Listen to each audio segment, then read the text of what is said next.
Buscando respuestas en Dios. Así he titulado, mis queridos hermanos, la meditación que quiero compartir con ustedes en el día de hoy.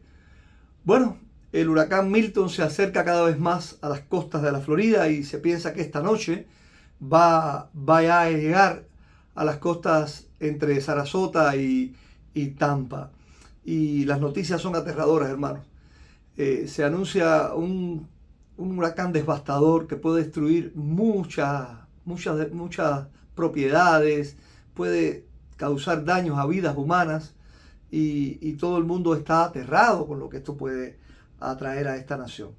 El tema que quiero compartir con ustedes es queriendo entender a Dios. ¿Por qué pasan estas cosas? Pero al mismo tiempo, caminar por fe y no por vista. Algunos cristianos ven diferentes causas para que Dios permita que este país pase por una prueba como esta y este estado de la Florida. Algunos piensan que es un castigo de Dios, un juicio de Dios, a causa de la maldad en la que algunos quieren en este país sumergir el país en la maldad de Dios, apoyando programas contra las enseñanzas del Señor en su palabra, la ideología de género, el aborto, todas estas cosas que están llenando este país. Otros ven consecuencias naturales. Otros sencillamente no le buscan explicación y piensan, bueno, solo es temporada de huracanes y basta. Pero de cualquier forma, muchos cristianos sufrirán pérdidas irreparables con esta terrible tormenta. Y yo quisiera reflexionar sobre estas cosas. Ante esta situación, el pueblo de Dios puede confrontar preguntas difíciles que necesitan ser contestadas desde la perspectiva de la fe y desde la perspectiva de la palabra de Dios. Algunos pueden preguntarse, ¿por qué las cosas son como son? ¿Dónde se encuentra Dios cuando el mundo lo ignora a Él y a sus principios? Cuando Dios actúa, ¿por qué Él hace lo que hace? ¿Por qué los cristianos sufrimos las mismas consecuencias por el castigo o la maldad de los impíos? ¿Dónde puedo encontrar refugio, paz y esperanza? Hay muchas otras preguntas y tal vez usted no se haga todas estas, alguna de ellas u otras, pero hoy quiero ir a la palabra de Dios. Un hombre en la Biblia que también se hizo muchas de estas preguntas. Ese hombre fue Habacuc, uno de los profetas menores del Antiguo Testamento. En los tiempos de Habacuc, la maldad se había multiplicado en la nación. Él se detuvo. A veces hay pocas personas que se detienen, pero él se detuvo y consideró las circunstancias y ¿saben qué? Se quedó perplejo observando la maldad de su pueblo. Parecía que los hechos presentaban problemas sin solución. Él deseaba esclarecer el asunto y acudió a Dios. A diferencia de otros, él no abandonó su fe ni se sumió en la amargura, sino que buscó a Dios para entender respuestas de parte de él. Habacuc observó atentamente los pecados de Judá y se preguntaba, ¿por qué Dios no hacía nada al respecto? ¿Por qué Dios no actuaba sobre esta maldad? Nosotros nos preguntamos lo mismo a menudo. Vemos la maldad en este mundo y decimos, ¿por qué Dios no hace nada? Él decidió tener una conversación con Dios. Él habla con Dios, le presenta su queja, pero Dios le dice a Habacuc que él sí está haciendo algo. Lo que Habacuc no se da cuenta, pero Dios está haciendo algo. Lo que escuchó Habacuc de parte de Dios fueron terribles palabras a sus oídos. Dios le dijo a Habacuc que él iba a levantar a los babilonios, a los caldeos, y los iba a usar como un instrumento de castigo contra Judá. Ellos iban a invadir Judá, iban a destruir la nación, la ciudad, y cuando Habacuc oyó estas cosas se espantó. Él entendió, Habacuc creyó y entendió que el remedio era peor que la enfermedad. Por eso Habacuc ahora da un paso atrás y le dice al Señor, ¿cómo es posible, Señor, que vayas a usar una nación vil y llena de maldad, que es más malvada que tu pueblo, una nación como los caldeos que destruye tanto, para juzgar a tu pueblo escogido? Lo que Habacuc estaba diciendo es, Señor, yo quiero que tú castigues a este pueblo, levántate contra la maldad de él, pero espérate, eso que tú quieres traer es mucho peor de lo que yo pensaba.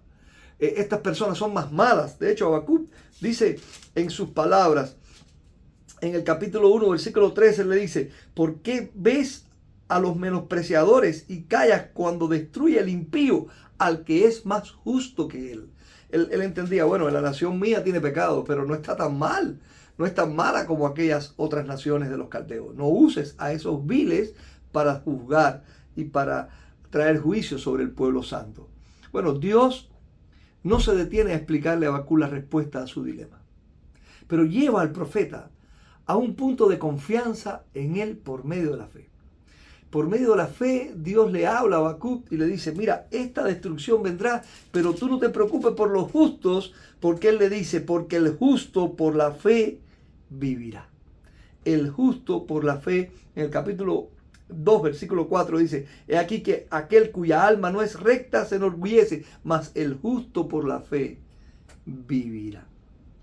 Así que Habacuc se somete sencillamente a la voluntad de Dios y lo glorifica, especialmente al final del libro, en una oración de exaltación y confianza al Señor.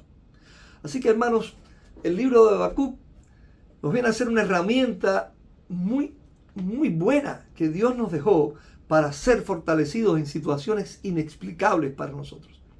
Habacuc lucha con estas y muchas otras preguntas en su profecía, pero en todas ellas Habacuc termina confiando por fe en el Señor. Ahora, las preguntas del profeta son muchas de las más fundamentales de todas nuestras vidas. Con la respuesta de Dios y las confirmaciones de Habacuc, la palabra de Dios nos provee piedras fundamentales sobre las cuales edificar un entendimiento apropiado de la persona de Dios, de sus caminos soberanos y de su actuar en la historia y en los hijos de Él. ¿Cuál es la esencia de su mensaje? La esencia es un llamado para confiar en Dios. El justo por la fe vivirá.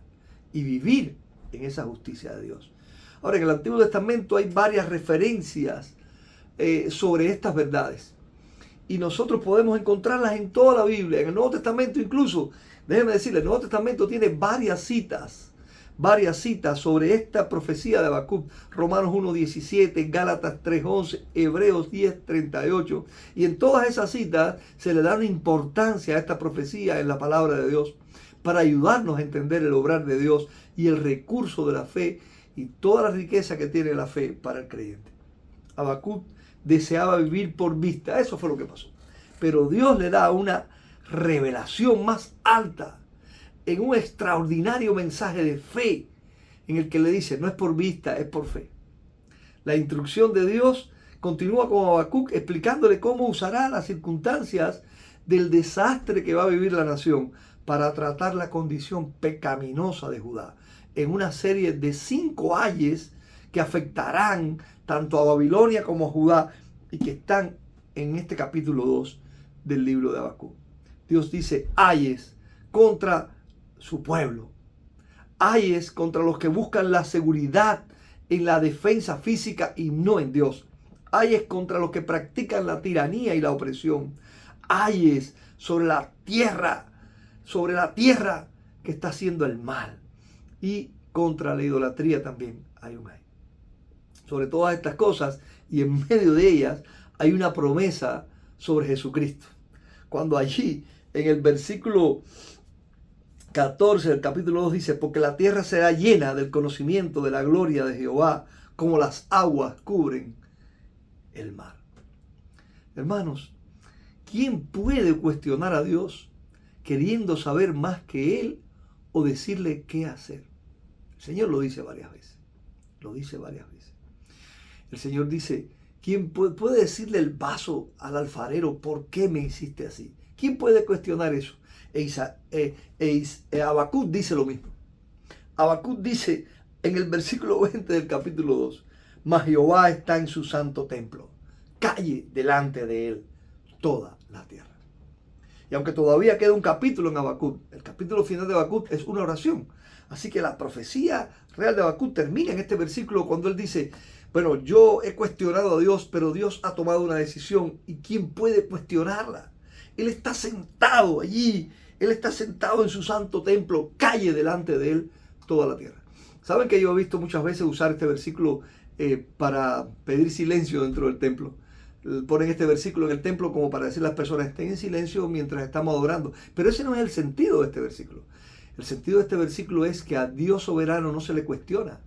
Que nadie puede venir ante él cuestionándolo. Que Habacuc cometió ese error. Vino cuestionando a Dios. Vino cuestionando su obrar. Y ahora él dice, calle delante de él toda la tierra.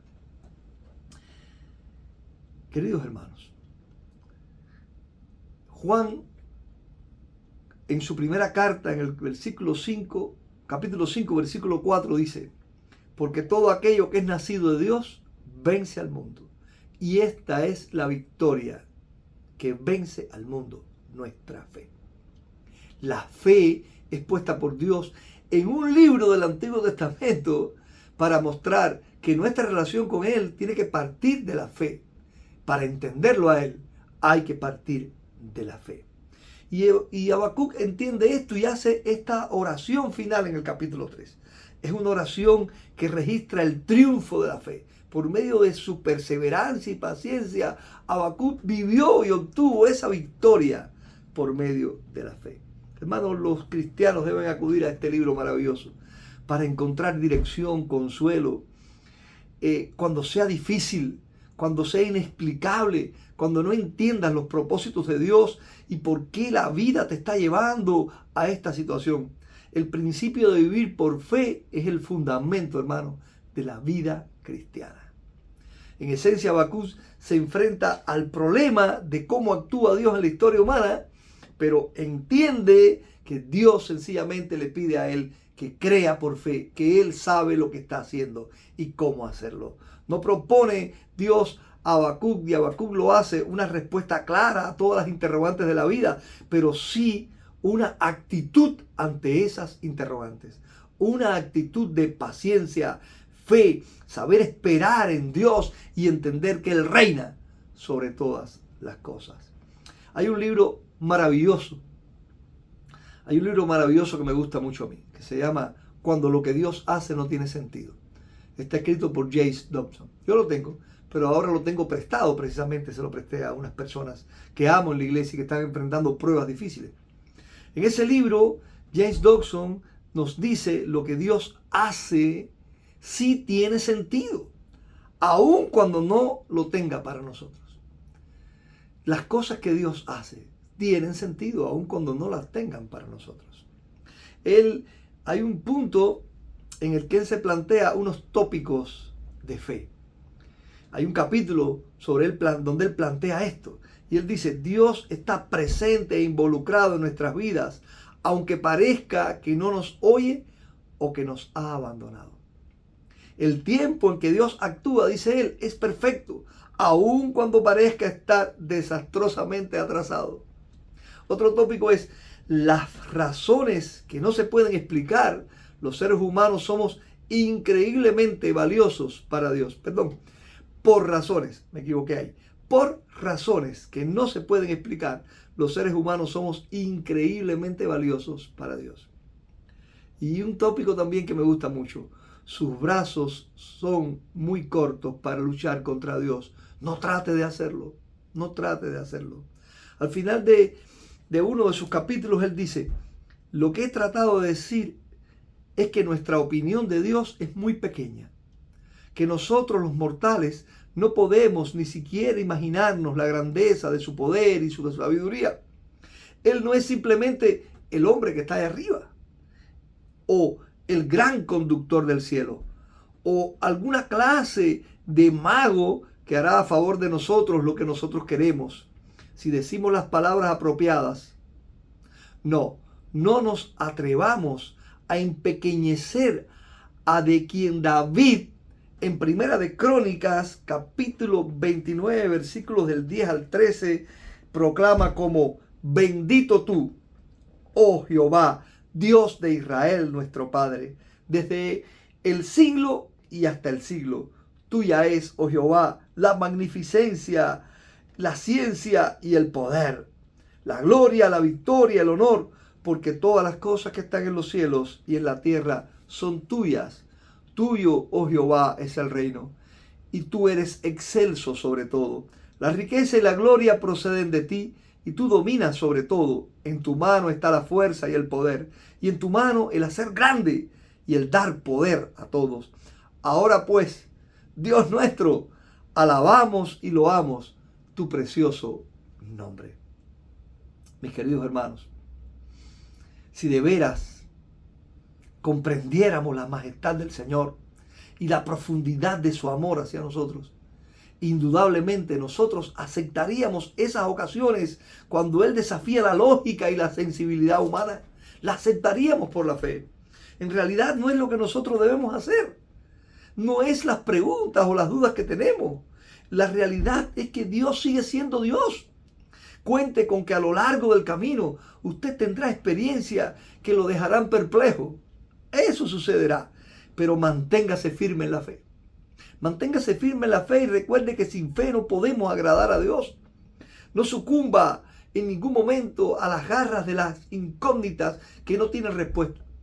No sucumba a querer usted explicarse por qué Dios permite que llegue un huracán o por qué Dios permite este desastre en mi vida, sino ponga la fe en el Dios que levanta, en el Dios que hace la obra, en el Dios que te ama, el Dios que no te abandonará nunca. No actúe imprudentemente delante de Dios. Como dijo Dobson, nuestros brazos son muy cortos para luchar con Dios. Más adelante, en el libro de Habacuc, se nos enseña que el secreto de estar contento y feliz surge de un principio universal de la naturaleza humana. Consiste sencillamente, puramente, bíblicamente, en confiar en Dios.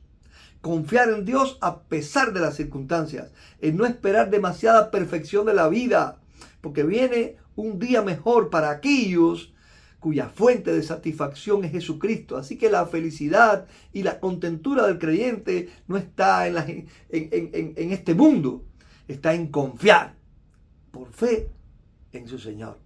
Así que, queriendo entender a Dios, pero caminando por fe y no por vista, fue lo que dije al principio. Eso fue lo que dije al principio y eso es lo que confirmo ahora. El camino de Dios es largo y estrecho, hermano. Es angosto, dice la palabra de Dios. Pero Dios quiere que caminemos. Dios quiere que caminemos en Él. Que nos acerquemos a Él con fe. Y que en ese camino nosotros andemos sencillamente por la fe. Porque cuando Dios se nos niega a darnos entendimiento, porque Él, de alguna manera, la Biblia dice que nos da entendimiento, nos da mente y sabiduría espiritual. Pero cuando en algún momento Él no se detiene a darnos entendimiento para entender algo, cuando en algún momento Él no quiere explicarnos por qué actúa de una manera o de otra, es ese momento en que para seguir caminando necesitamos fe.